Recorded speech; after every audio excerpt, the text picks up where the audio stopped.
The Ruff Show.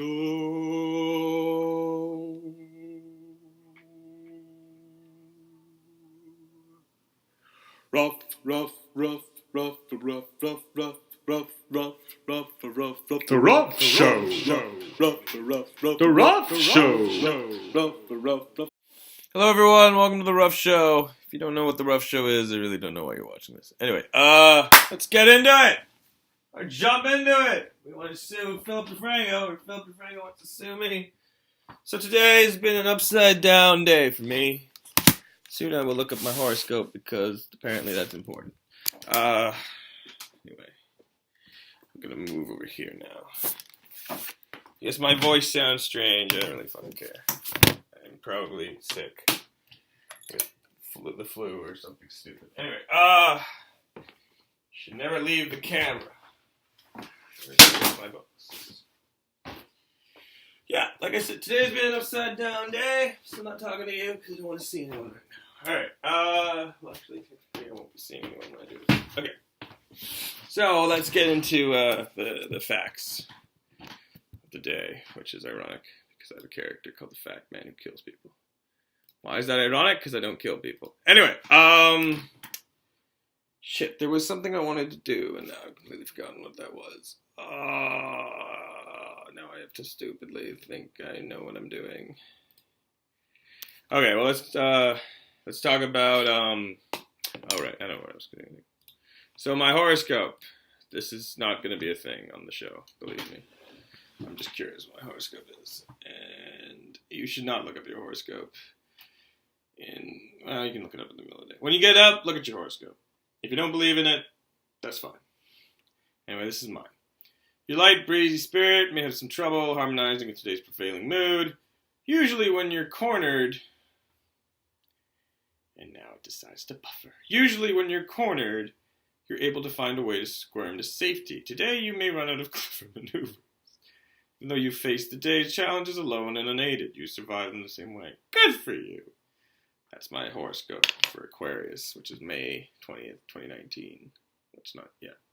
Anyway, let's get back into what I'm talking about. So I got a bit confused with the news about the new Batman being Robert Pattinson. Robert Pattinson, let's make it very clear, has not been confirmed to be the next Batman.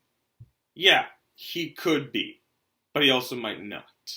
So everybody who thinks Robert Pattinson is the new Batman is a fucking idiot. Okay? And if you're one of those people, hi, you're a fucking idiot. Anyway, that's something the Joker would do. Oh, God. Alright, yes, I agree with that horoscope because I'm a bit all over the place today. Did a few songs. I've recorded so many fucking videos in the last week and have not put almost any of them up. So that's just the way it is. Anyway, let's get back into what I'm talking about. So, I did another video about this, which you'll see later, because I'm going to upload the newest ones first. Well, maybe I won't, because the Ruff Show. Anyway, it doesn't matter. Point is, maybe I'll just cut that video. No, I like that video. Anyway, so there might be some videos out of, like, years, or, like, the dates are wrong. I don't know what I'm doing yet. Anyway, point is, I thought that Batman being introduced, whoever he is, like, whoever plays him, I thought that Matt Reeves, who's the director for the new movie The Batman, was going to be basically incorporating all the characters from, Suicide Squad and all the train wreck films, though I don't think Suicide Squad was so much of a train wreck, more like a mistake that the Joker made, Anyway, I think I said this before. If I haven't, basically it's the idea that Joker just, like, created the movie. Like it was his film. Except there's so much wrong with it, so... There's so many things wrong with it. Anyway, point out is... I think what Matt Reeves is doing, if he does this properly, is when you're setting up a story, you gotta set up the characters. They gotta be good characters, or no one's gonna watch the movie. See, Bryan Cranston says, when it comes to film, it's all about the story. I agree, but the thing is, if you're talking to a writer about story, they get confused, because the story is literally the written words, which is true, but they think like. Call from 1647 923 4368. Call from George RIC. Yes, George. What's up? How much? How are you? I'm on your street. You're on my street? Yeah, but I can't come inside. I can't come inside. Yeah, you can. No, I can't. Why not? I can't. What? Then why are you on my street? I just am. Listen. What do you want Raptors tickets for anyway? Uncle If Terry wanted to see a game with the Milwaukees. For the playoff games? You mean? Yeah. Okay, well, they're not cheap. No, I get that. How much are they? Huh? How much are they? I don't know. I haven't checked yet. Okay, well, let me know, because I want to see how much they cost before I decide to buy one. Because I can't. I don't know if I can drop that amount of coin and tickets right now. Like I said, George, it's not a big deal. It's something I want to do with my mom's cousin. If it doesn't work out, it doesn't work out. It's not a big deal. I mean, I'll try to get you tickets, but keep in mind they're playoff games and they're very high priced and they're very sought after right now. Yeah, I know. The Raptors are going into Game 4, right? I know. He doesn't want me to spend the money, so I probably won't. But I want to just understand like how much I'd be I'm dropping. gonna tell you, it's gonna be at least $1,000, just so you know. Yeah, I know. Oh yeah, it's not gonna be minimum $1,000. Yeah, I thought you would be able to get them from like your friend, because remember we got those Leafs tickets, but I guess you paid for them anyway. No, she does. Yeah, she has the league season's pass. I just thought you might have like another friend that has like a Raptors seasons pass. Huh? What? I thought you might have like another friend who has like a Raptors seasons pass. Okay, well if you can find the cheapest versions of those tickets, let me know. The tickets are gonna be $1,000 plus right now. Yeah, It's a playoff game. I'm probably gonna say no, but I still want to know what you find. And then if you find a nosebleed, it's gonna be like $700 or something. Well, to me, $700 isn't as bad, but I would rather not sit in the nosebleeds. That's pretty far up. No, I'm saying $700 each. Yeah, I know. I get that. $1,400. I get it. Yeah. I'm not that bad at I math. don't know if you want to drop $100. I just don't get it. If you're here, why can't you come in? I can't come because I'm just going home from a trip right now. Okay, but I could see you for like 10 minutes. I'm not driving. Fine. So you could just walk up to the porch. We just sit on the porch for like 10 minutes. No, it's okay. I can't. I left now. Okay. So why'd you tell me you were in my area? Like, what was the benefit of that? I don't know. Anyway, so I'll let you know what this is so you know be very expensive. So, Yeah, I understand that. And like Uncle Terry's like, don't pay for it if it's really expensive. And I understand. Anyway, let me know what it is, and then I'll think about it. Okay, bye. Peace. Call ended. Well, that was fun. That all got recorded, ladies and gentlemen. Yay! Anyway, what was I saying? Oh, yeah, right. So, Batman is not... The new Batman is not going to connect to all of the crap films that DC has produced so far. Or the DC Universe has produced so far. So, I guess you can rest easy. Tonight. I don't know. Basically, what he's doing, at least from what I understand now, is he's creating all of these characters to be in the Batman, which then will be in different films. So, like, Catwoman will get her solo film. I'm hoping that's what he's doing, because that's what Marvel did. And, like, Marvel... So the problem with these huge franchises is, like, sometimes you have hits, sometimes you have misses. Iron Man was amazing. Iron Man 2, not as amazing. Iron Man 3 was crap. So it's like, but if you have good films, like, to me, I would not want the Marvel, if I was the Marvel Universe, if I was part of the Marvel Universe, I would not want to be associated with Iron Man 2 or Iron Man 3. And I'm sorry to tell you, because if you haven't seen Endgame by now, the spoilers are out there, so you're fucked. Sorry, it's just true. So basically, what I'm trying to tell you is, yes, Iron Man / Tony Stark is dead.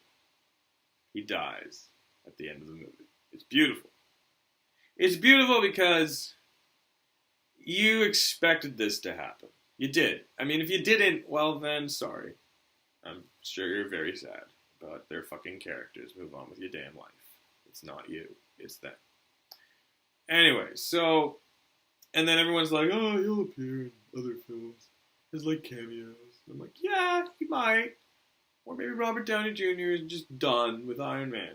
Like, he could also just be done with Iron Man. It has been said, and I think it's true, he wants to pursue Sherlock Holmes, which I think is a great idea, because the first movie was really, really good. Second movie, not as good. But that's the problem with films. You know, you get up all the hype for the first film, it ends, and you're like, oh, that was such a good movie. And then you see the sequel, and you're like, wow, that was crap compared to the first one. It's very hard to have the exact same, not structure, but the same, what am I thinking of? The same structure to make a film amazing. Like Toy Story.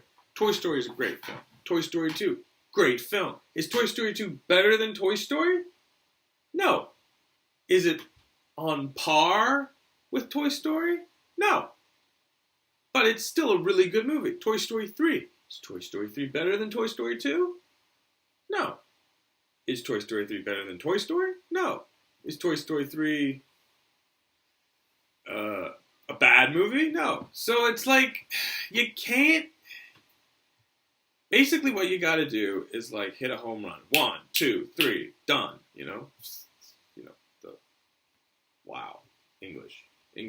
Word. 4 bases. Gotta run all the bases. Well, I guess there's 4, because there's home run. Home run's 4. There's 4th base. Right? 1, 2.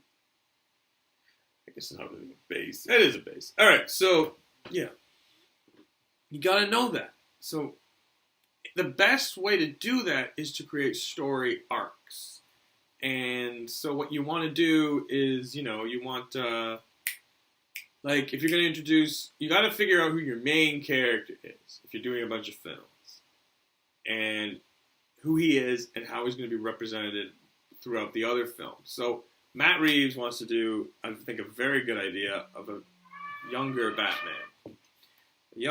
A Batman just starting out. So he's going to probably make mistakes.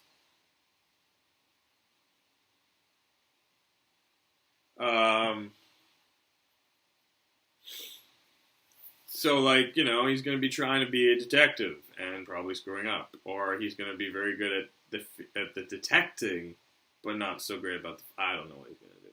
But if like, I was directing a Batman movie, I would have the idea of Bruce Wayne figuring out why he wants to be Batman. So, from what I understand, Bruce Wayne started being Batman at about 30.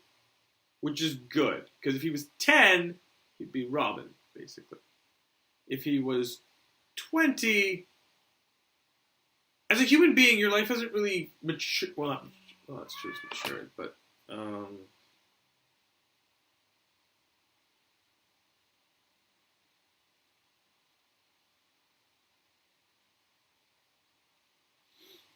sorry, I'm getting distracted.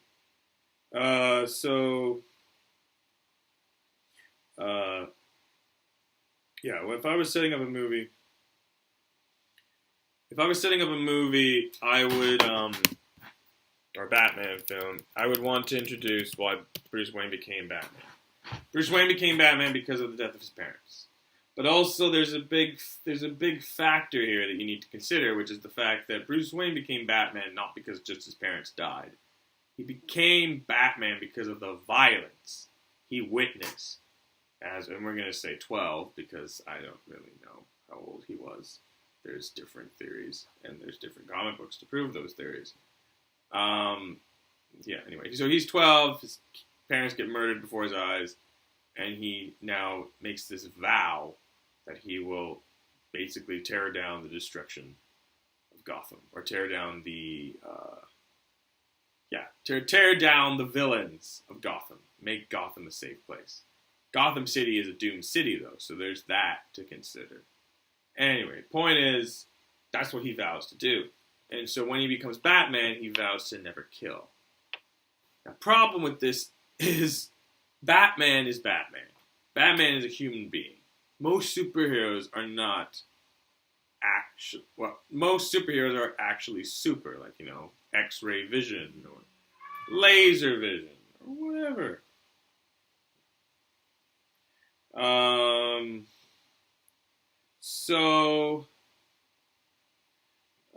was I trying to say? So you gotta have that in consideration, right? So if Batman. So anyway, yeah. So if you are a character who vows to never kill, great, good for you. You have a moral compass. But what happens if you're in a situation where you have no other choice but to kill? Do you still stay with your no, I will not kill rule, or do you break it? Problem with rules is you can break them.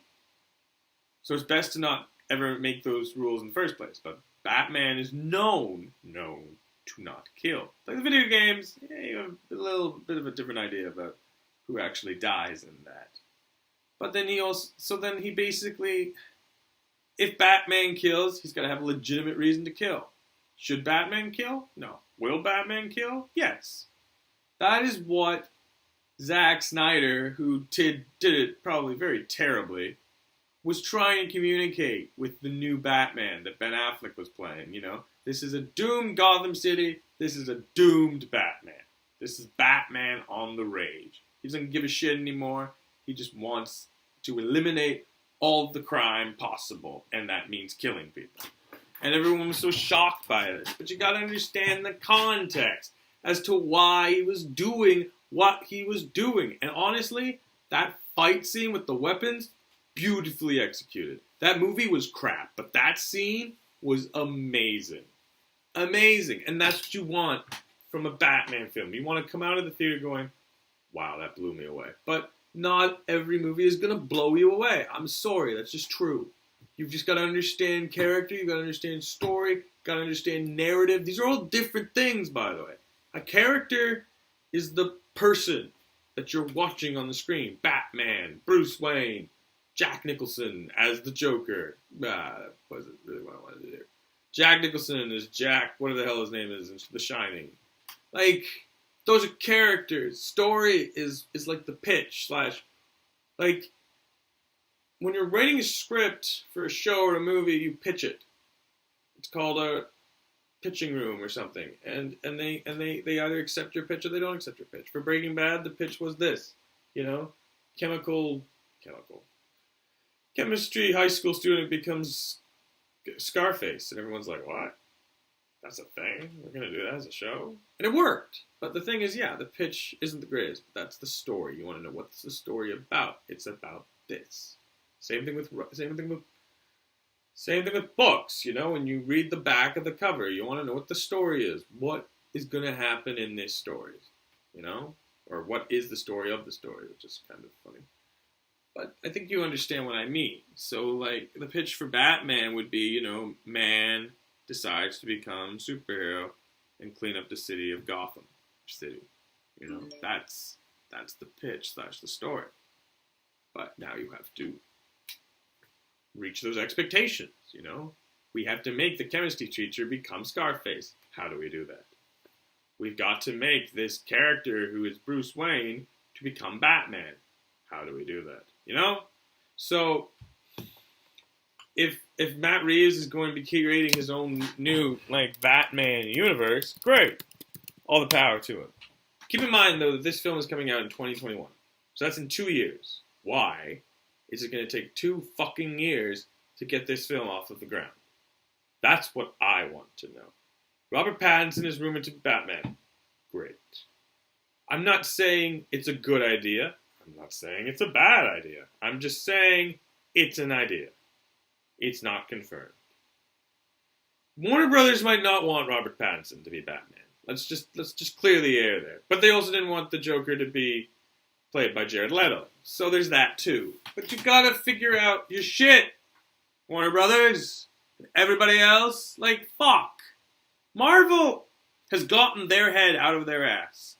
Their head was a bit up their ass because, Iron Man 2 and Iron Man 3 weren't great films. They weren't, like, so terrible I wanted to shoot 6 people in the face, but they weren't good films. And I love how Robert Downey Jr.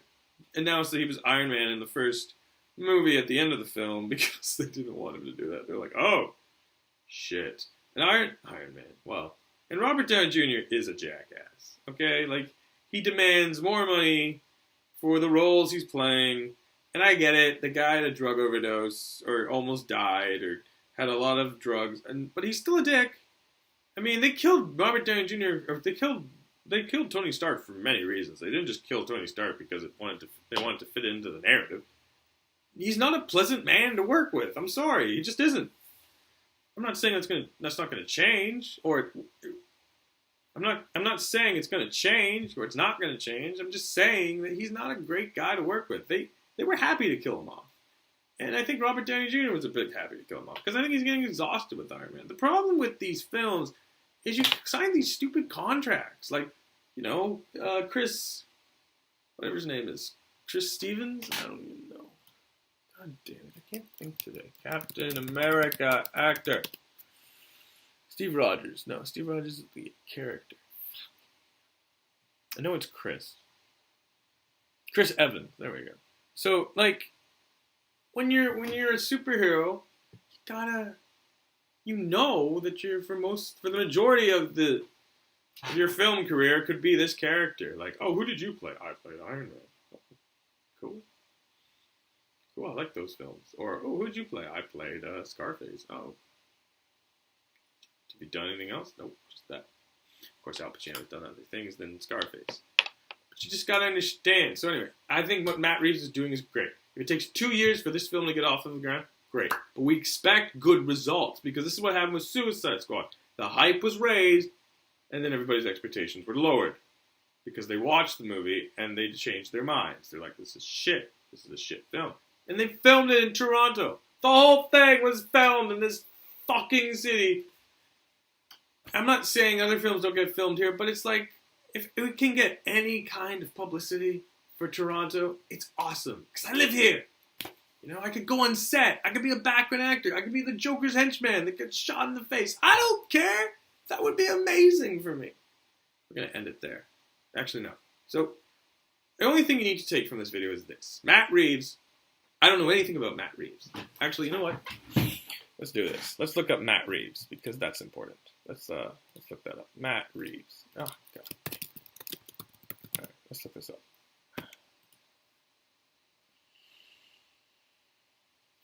So what's he done? Like, what's he directed? What do we expect from this movie? Or has he directed anything else? Normally, when you're taking on a huge project like this, you do not... What? I thought he was the director. Isn't it Matt Reeves? Am I going crazy? Sure it's not.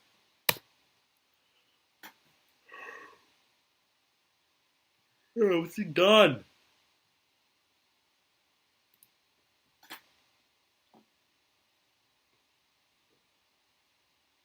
Anyway, yeah, it is him. Just stop. Leave me alone. Fine, I'll do this my way.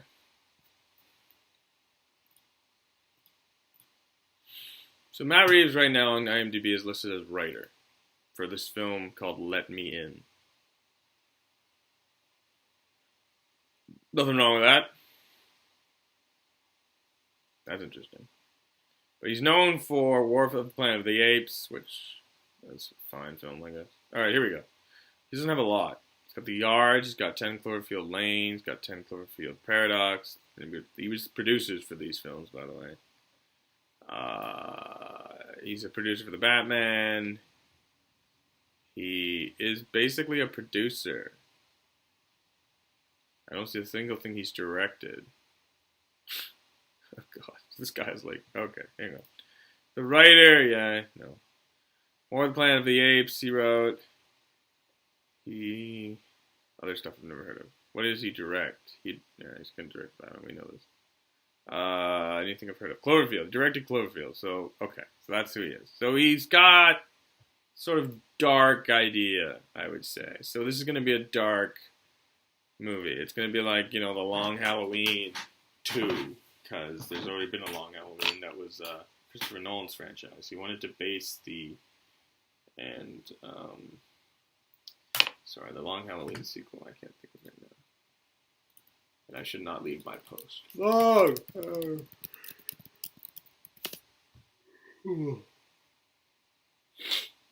Dark Victory, right? So, yeah, and those are really dark comic books. They're good though, and the artist is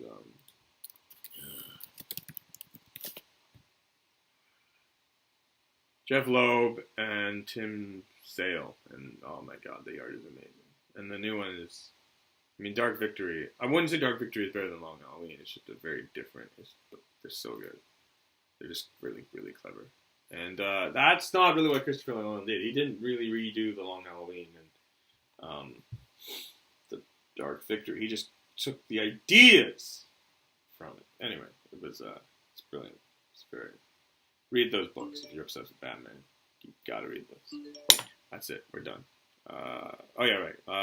Closing remarks. So I don't know anything about Matt Reeves. Doesn't have a lot of reputable films, but I think he could make this movie amazing, or he could throw it into the trash can.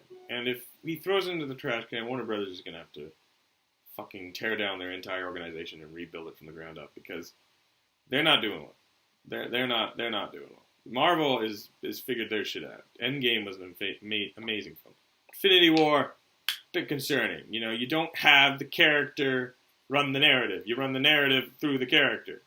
So if Star-Lord is going to learn that Gamora is dead and he loses his shit for 5 minutes or can't keep it together for 5 minutes, I'm sorry, that is completely character controlling narrative, because the reason he fights Thanos is why they can't get the glove off of him. I'm not saying that the whole at the end of the film isn't right. That's how they should do it, but they should come up with another reason than, one of their weaker characters, at least in this film, is going to fight the god of death. Come on. Anybody, any idiot would be like, oh, I don't think this is a good idea, but I'm so pissed off. No, I'm sorry. I just fucking hated that scene. The rest of the movie was pretty good, but I hated that scene. Anyway, goodbye. That's it. I'm done.